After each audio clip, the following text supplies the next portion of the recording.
Now we are going to learn 12 paragraph of The Man Who Planted Trees on the page 119 119 পাতার 12 নম্বর paragraph পড়তে চলেছি আমরা।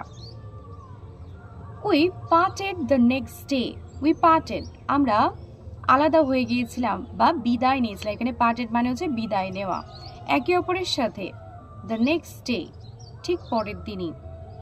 The next year the war came, in which I was engaged for 5 years. The next year the war came. পরের বছরে যুদ্ধ এসেছিল অর্থাৎ যুদ্ধ শুরু হয়েছিল। In which যার মধ্যে I was engaged আমি যুক্ত হয়েছিলাম for 5 years 5 বছরের জন্য। With the war behind me এই যুদ্ধের মধ্যেই I had a great desire আমার মধ্যে ছিল একটা তীব্র বাসনা ইচ্ছা desire মানে হচ্ছে ইচ্ছা to breathe a little pure air বিশুদ্ধ বাতাসের মধ্যে শ্বাস নেওয়ার। And I set out again আমি আবার বেরিয়ে পড়েছিলাম set out means বেরিয়ে পড়া along the trail through that deserted country along the trail কি বে না along the trail মানে হচ্ছে অলিগলির পথ through that deserted country ওই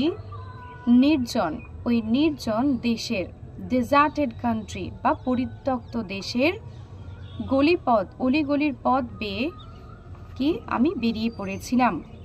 The land had not changed জায়গাটা পরিবর্তন হয়নি বা পরিবর্তিত হয়নি। Ever since the day before ঠিক সেই দিনটার আগে I had been thinking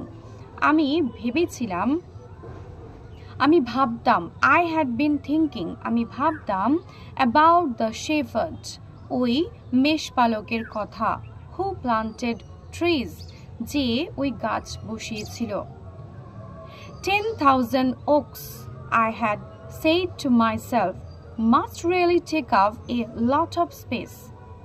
10,000 oaks 10,000 okay গাছ I had said to myself আমি নিজেকে বলেছিলাম must really take up ওই 10,000 গাছ must really take up নিশ্চয়ই বা সত্যি take up নেবে a lot of space প্রচুর জায়গা। এবার আমরা আন্ডারলাইন করব main ওয়ার্ডগুলোকে। war came war means হচ্ছে যুদ্ধ came মানে যুদ্ধ শুরু হয়েছিল।